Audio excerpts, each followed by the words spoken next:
Would you stop? How about you, Dominic? How about you, Dominic? This is Jim. This is Corey. This is Joel. We are Stone Sour, and you're watching Loud on Much Music. All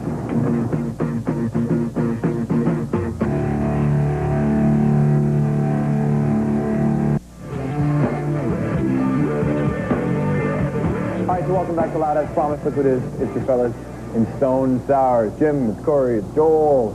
Hey, guys. Joel's here to talk about the children and the children. Bill Cosby has joined the band. 1, 2, jump it up.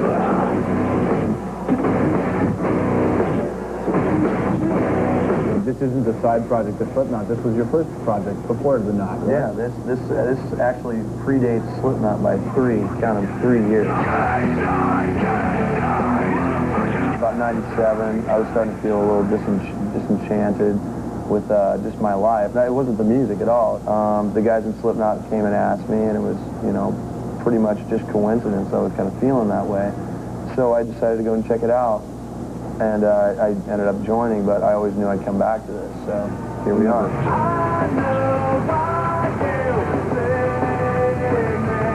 Was it hard for you to leave it the first time, even though you had to take the time away from it? I felt at the time, I was 25 or 24, and trying to figure out what I was doing. I thought, 24, oh God, I'm getting so old, I don't know, what am I doing with my life?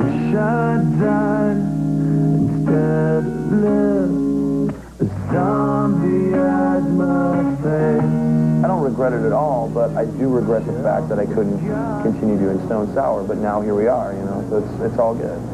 We'll come back, we'll talk some more with these guys, play some of their video requests as well, so first check it out. It's Stone Sour on Loud.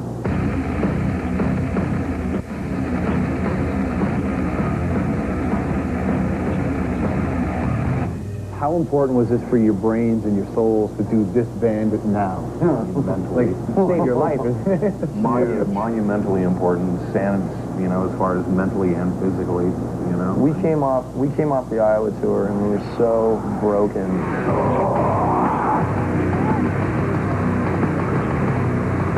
There was so much negative energy going around the band at the time. There's stories out there that you guys were imploding. Dissension inside the band, there was dissension, outside the band. It was really hard. That tour took so much out of us. Me and Jim both, we were dying from depression. We put on probably like 50 pounds just out of death, We were just like, God, we're not having a good time, man. And when we come back from tour and we get together with Stone Sour, it felt so much better.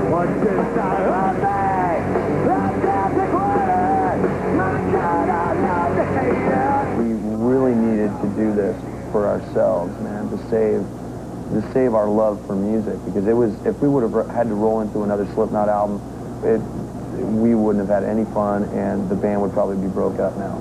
That have a different approach than people would expect. The Spider-Man song, I think, was people's first introduction to you as, hey, he does different shit. Yeah, pretty much. Yeah. Did you feel limited? With what? With what you were doing? Totally. You couldn't do a song like Bother and Slipknot, but that's a huge part of what I am. That's a huge part of how I write. It's a huge part of what these guys are.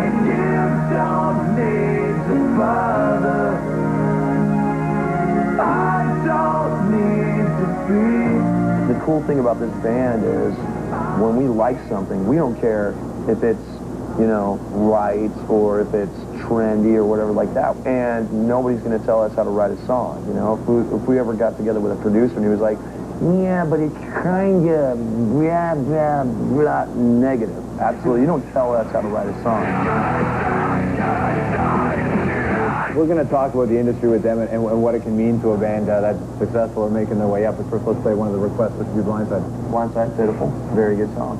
For the guys at Stone Sour. Yeah, from Steven. Isn't that weird? All right, it's Loud with Stone Sour. Before we talked about the industry, people getting in there, you had felt that, I guess, beat up or whatever the word is by the industry.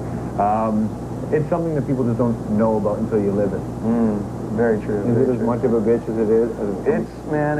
It's terrible. There's so much good stuff out there right now that doesn't have a voice because of all this slick corporate industry candy wrapping that's on everything right Radio now. and TV's ass right now. Oh, it's terrible. Hard to get it. The fact that you guys broke with Slipknot was a surprise to a lot of people. Yeah, tell me about it. It's all about the demographic. You're totally right. It's all about the demographics. So you get people coming out with new albums by these artists who have done really well on their own, but putting together opinion groups and voting boards. And what did you think of the album? Why can't you let us figure out for ourselves what we like? You treat us like idiots. You treat us like we're voting for a politician. We are not voting for a politician. This is music, man. That's all it is. That's all it is. And everything you're shoving down our throat is an insult to my intelligence. I'm glad you said it, because I was about to rattle off a bunch of expletives.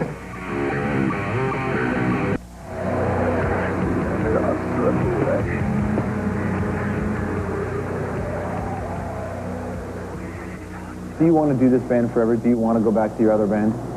Well, the great thing about Slipknot is it's one of those bands that if it hangs out too long, it will not be cool at all.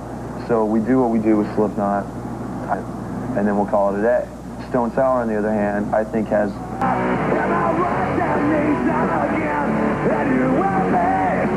Really, to have two basically really lucky. It doesn't happen to a lot of people. Did you handle your business? You guys at least taken care of on that end? Yeah, we make a lot of money to begin with, but what money we did... Right back into the band, had the live show. Literally blew up in our faces.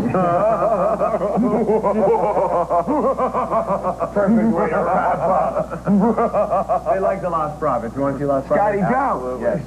Yes, we do. Absolutely. Love Lost Prophets. Lost Prophets for the guys in Stone Sour on Live.